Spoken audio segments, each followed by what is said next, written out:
So earlier today, Paddy Pimblett called out Ilia Topuria to coach against him for the Ultimate Fighter, and he said it would be hilarious, and I agree, and I think it actually could be a genuine idea. Now, I know a lot of people were saying stuff like, you can't really have a couple of people that are up and coming coach against each other, you've got to do the guys at the top, but honestly, I think that this would be quite ideal. Both guys, Ilia Topuria and Paddy Pimblett, are very popular fighters. They're both up and coming. They're both young, so they both do have the time to set aside and do the Ultimate Fighter. Maybe not so much for Ilia Topuria because he's probably trying to get a title shot, but you guys can kind of understand what I mean. And what I've done is I've actually gone through and I've actually made a bracket of what it would look like for Ilia Topuria versus Paddy Pimblett in the Ultimate Fighter, and I've actually done a theme with this card. Now, you guys understand how the Ultimate Fighter works. What you've got is you've got 8 fighters from 2 different weight classes on each team, and then they work in a tournament, they fight against each other, and then the finals happen. But for the theme that I've gone with, I've actually gone with the countries that they represent. Now, Paddy Pimblett represents England, but for Ilia Topuria, I've gone with Spain, Georgia, and Germany. Now, the reason why I've had to go with 3 countries for Ilia Topuria is because when you go with the 8 fighters, you've got to have them all in the same weight class. And to be honest, there's not that many fighters from Spain in specific weight classes that are UFC level. So I've gone with Georgia as well. Same sort of problems. I've gone with Germany as well. So if you guys don't know, Ilia Topuria represents Georgia and Spain, but he was actually born in Germany. So I've gone for Germany fighters as well. And I'm going to be kind of going through who I think each team would look like, who I think would be on each team. Also, just kind of going through the best prospects that the UFC could sign for the Ultimate Fighter from these specific countries as well. I think it could make for a pretty interesting video. Let me know what you think in the comments below, and please do leave a like, because this took a very, very long time to make. It doesn't take too long to scout prospects from certain countries, but when you've got to scout prospects from certain countries and certain divisions, that's when it does start to take a little bit longer. So do leave a like, do leave a comment as well if you've got anything to say about the video. And now I'll get into Ilia Topuria's team. So the first division I've gone with is men's bantamweight. Now, I do understand that there's a lot of bantamweight fighters on the roster already, and the last Ultimate Fighter season, McGregor versus Chandler, was bantamweight. The thing is, though, as I said before, I've got to go with specific fighters from specific countries in their weight classes, and thankfully, there's a lot of bantamweight. So the first weight class that I'm going to be going with on Team Ilia Topuria is bantamweight, and the first fighter is Zabenzi Ruiz. He is 11-3. He's from Spain. He was born in Spain, and he is, unfortunately, I believe, signed to the PFL. But if you do look at his fight against Rudy Gavidia, that was a fight outside of the PFL, so he must have had an expired contract with the PFL, so now he's a free agent. He's a pretty good fighter, 11-3 record, would get more experience on the Ultimate Fighter as well. The next fighter I've gone with is Hecha Souza. He's 6-1 as a pro. He was born in Spain, and he's also a bantamweight, and he's got a very good MMA background in the amateurs as well. Went all the way to the finals in 2019 for the World Amateur Championships, and now he's gone on to have a pretty successful career as a professional as well. He's gone 6-1. He hasn't fought the best levels of competition, but obviously that would change on the Ultimate Fighter. The next one is going to be Alvaro Ucendo. He is 5-0. He is 31 years old. He was also born in Spain as a bantamweight. He once again also had a very, very good amateur career. Went all the way to the finals in 2019 for the amateur championships. Very good amateur career. 16-2 record. 5-0 as a pro. He's definitely looking for that step up in competition. And I think the Ultimate Fighter would be a good kind of area for that to happen. The next fighter is Jose Torres. He is 6-1. He is a featherweight, but I believe he's fought at bantamweight before, which is why I did put him on the list. And if you do go through, he's 6-1. He's fought a couple of decent levels of competition. He did recently lose, but it should be a pretty good, good fighter for the show. So I've gone with him at 27 years old as well, from Spain. The next one is going to be from Georgia, Otar Tanzalov. He is 9-0. He's probably going to be the favorite to win the whole show, to be honest. He's 9-0, 25 years old, a bantamweight, 5'11". Pretty average amateur career, to be fair. Actually lost to Alvaro Ucendo, who is going to be also on the show, so that could be interesting. But he's gone on to have a 9-0 professional career, over very good wins. 5-0 opponent he's beaten recently, an 8-1 opponent he's also beaten recently. So I think Otar Tanzalov would be a pretty smart signing for the Ultimate Fighter. The next one is Gocha Sanense. He is much less experienced at 4-0, but he's probably one of the better bantamweights from Georgia up and coming right now. 4-0 with a very good win recently over a 13-6 opponent. He also beat a 2-0 opponent as well. I think that he would be a pretty good sign-in for the UFC to put on the Ultimate Fighter as well at the age of 21 years old. The next one is going to be from Germany. It is Max Holzer. He is 6-0, 21 years old. He has a fight booked coming up, but he probably will win that one, hopefully, if this does go ahead and he does end up on the show. He's already beaten a 5-0 opponent. He's already beaten a 6-2 opponent. He's got a 6-1 opponent coming up as well. 21 years old. He's from Germany as well. Should be pretty interesting to have him on there. And then the next one is going to be Sean Marcos Claudina da Silva, who is 5-0. He is a flyweight, but I think he can move up a weight class to fight on the Ultimate Fighter. He recently beat a 9-1 opponent for Cage Warriors, and I think he could be also a pretty good person to have on Ilia Topuria's team. The problem is, though, I've got a feeling all of these guys might not speak English, and that is probably a big barrier that you might run into with the Ultimate Fighter if you were to do it with Ilia Topuria with this theme. But that's Ilia Topuria's bantamweight team, and now I'm going to get on to who I think would be on Paddy Pimblett's bantamweight team. And now for Paddy Pimblett's bantamweight team, the first fighter is Jack Cartwright. He is 10-1. He actually recently lost on Dana White's Contender Series to Jose Johnson, but when Jose Johnson went to make his UFC debut, he actually tested positive for something under USADA, so there potentially is a little bit of an asterisk on that loss. But with all that being said, though, he is a great fighter. He went 10-0 before that. He beat a lot of really good fighters on the come-up. I thought he was going to beat Jose Johnson, but Jose Johnson looks really good in that fight. But yeah, I would say that Jack Cartwright's probably looking for another opportunity to get back into the UFC, and I think the Ultimate Fighter would be a good opportunity for him. He is 31 years old now. Sorry, he's 29 years old, but he's still getting up there in age, and I think this would be a great opportunity for him to try and get back into the promotion. Nathan Fletcher is 25 years old, 8-1 from England as well. And Nathan Fletcher's a young guy. He would benefit from the promotion that being on the Ultimate Fighter would bring. He's also a great fighter. He did lose to Dominic Wooden recently, but Dominic Wooden's now signed to the PFL, so he's gone on to do other things. He actually has beaten Michelle Martignoni, which is a really, really good win, and Dandrews East recently as well. He's a fantastic fighter, a young guy. He would benefit from being on the Ultimate Fighter. Liam Gittins is 11-4. He's a featherweight, but he can fight at bantamweight. He fought at bantamweight as soon as last year, I believe. So I would hope, for the sake of my list, that he can make 135 again for the Ultimate Fighter, but he is also on this list as well. Rafael Uchigbu is 8-1, also born in England, from England as well. He has also got pretty big promotion experience. He has fought for Bellator twice at the very beginning of his career. But now he's gone on to do great things. He beat an 8-1 opponent recently, a 6-2 opponent recently as well. I think he would also benefit from being on the Ultimate Fighter on Paddy Pimblett's team.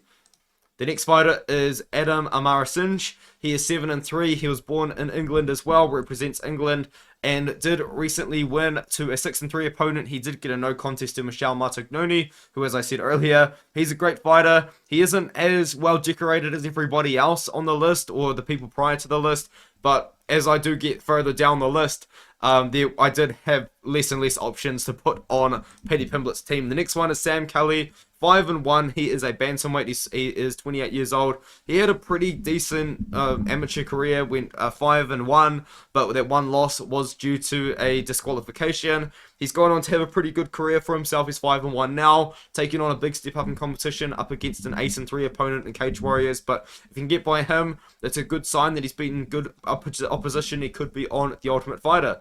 The next one is Muhyiddin Abubakar. He is 4-1 as a bantamweight. He was born in England as well. He has got a very interesting career because he had a very successful amateur career, went 12-2, and then he had a big step up in competition and then lost.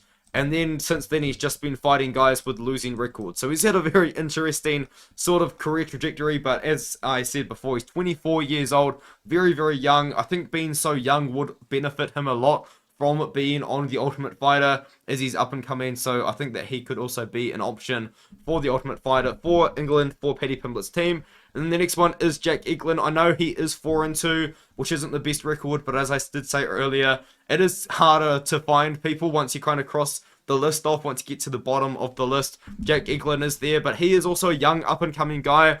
4-2, had a decent amateur career as well, went 8-5. He's on a 2-fight win streak over good opponents as well. 5-4, Roy Evans, 2-0, Ilia Topuria. I think he would just benefit from being on the show a lot. Now, it probably would be throwing him in the deep end a little bit, but I do think Jack Eglin is a great fighter with a great future coming up, and maybe being on tough would be great for his career. So I understand that a lot of these fighters that I have put on Paddy Pimblett's team may not be UFC level right now, but I think the Ultimate Fighter would just benefit them in multiple different ways. So that is why I've gone with them for Paddy Pimblett's bantamweight team. The second weight class I've gone with for a potential Ultimate Fighter, Ilia Topuria versus Paddy Pimblett, is welterweight, and the reason why is because I really just couldn't find a lot of talent for specific weight classes for these specific countries aside from welterweight. I really wanted to do one for featherweight because I thought with bantamweight and featherweight the fighters could change weight classes on short notice if anything like emergency sort of happened, but unfortunately I couldn't really just find that many featherweights, so I've gone with welterweight. And the first welterweight that I would put on Ilia Topuria's team is Felix Clint Hammer. He is 9-0. He was actually meant to fight on Dana White's Contender Series against Gabriel Bonfirm last year, but something pulled him out of that fight, and he is 9-0 with 9 finishes in the first round. Sorry, I lied. 8 finishes in the first round, but he is 9-0. Great fighter. He's from Germany. The next fighter that I put on there is Amiran Gogaladze.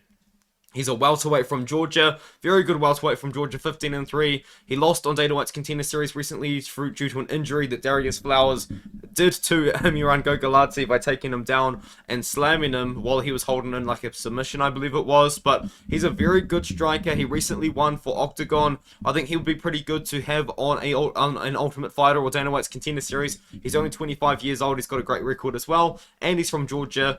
Adrian Zeitner is the next person that I'll put on there. He's 11-3. He's from Germany. Currently only on a 1-fight win streak, but he did win against a 5-0 opponent by finish. He's got a lot of wins by submission in the very first round. I think he could be pretty good to have on the show. The next one is Ignacio Capella from Spain. Now, he is a lightweight, but you would have to ask him to move up a weight class to welterweight. I just couldn't find many Spanish welterweights that would be ready for the UFC. Ignacio Capella is a good lightweight. He is pretty big for lightweight as well, so he probably could maybe fight at 170 for the show. I think that would potentially make sense. I've got him up here in this welterweight class as well. Florian Kopiec is 5-1. That one loss come in 2018, but he's been on a little bit of a streak since then. He hasn't really been too active recently, but he is pretty young. He could be a pretty good addition to the show as well. Magomed Kamil Malikov is 10-1. Now, he was born in Russia, but I believe he trains in Germany, or he represents Germany in a way, so that's why I've put him on this list here. He is 10-1. He has fought some very big big competitions recently for M1. He's fought for AMC as well. Recently fought for a promotion that isn't AMC. So I'm assuming he's out of a contract with them. So he probably could be signed to the Ultimate Fighter. The next one is Zarabi Perchikhelani, and he is Georgian. He's a welterweight. He is 5-1, and he has gone a little bit of a win streak recently, beaten a couple of decent levels of competition. I think that he could make a pretty good addition to the Ultimate Fighter. A lot of finishes on his record. I think he could be a pretty fun guy to watch. And then the last one is Christian Ekerlin. He's the last one because he is 36 years old. He is pretty old, but he's got a good record, 15-5, and he's on a really good win streak, man. This guy hasn't lost since 2017, and before that, he took about 3 or 4 years off MMA, and now he's on a massive streak, not really beating the best guys in the world. But I know he's pretty old, but the UFC had a bunch of 36-year-olds, on the Ultimate Fighter last season, so I don't see why they wouldn't put a 36-year-old on this season if they were to do it. So I've got Christian Ekerlin on there as well. Now, for Paddy Pimblett's team for the welterweights, I have bent the rules a little bit. Not every single fighter on this list was born in England or even represents England, but they train out of England. I couldn't find 8 English fighters to have as welterweights. I have bent the rules a little bit, but I still have a pretty solid team that I do believe matches up very well with Ilia Topuria's team. And the first fighter on that list, or on his team, would be Joe Cummins. He is 9-2. He's English, was born and raised. He's born in England, and he fights out of England. I don't know if he was raised there. I don't know his personal life story, but he's on a little bit of a win streak. He lost to Brian Hoy recently, but Brian Hoy is a bit of a legend of the local scene. If you know, you know. He did lose to Themba Gorimbo, but now Themba's in the UFC. He's on a little bit of a win streak. A couple of first round finish streak. I think he would be pretty good for Paddy Pimblett's team. The next one is James Power. He is 5-0. I believe it says he's a lightweight, but I'm really hoping that he fights at welterweight. He's got a very big fight coming up against the 6-0 Italian fighter Michael Pagani. If Michael Pagani wins that, you could probably just replace James Power with him to put on Paddy Pimblett's team, because I do have an Italian fighter on this list as well. But he's on a very good win streak, and I think that James Power could also be on the Ultimate Fighter as well. Stefano Paterno. This is one of those fighters. I do believe he actually does train out of Italy, but he has to kind of make the list. He's one of the best fighters out of Europe at welterweight. I think he would be a very good fighter to have on there. He is Italian. He's 27 years old. He is a welterweight. He does train out of Italy, so I was a little bit wrong at the start. But he's got a pretty good career. He's on a 2-fight win streak now. He's beaten a couple of good fighters, 9-2, 7-5 recently. I think he would be on Paddy Pimblett's team and would be a pretty good addition.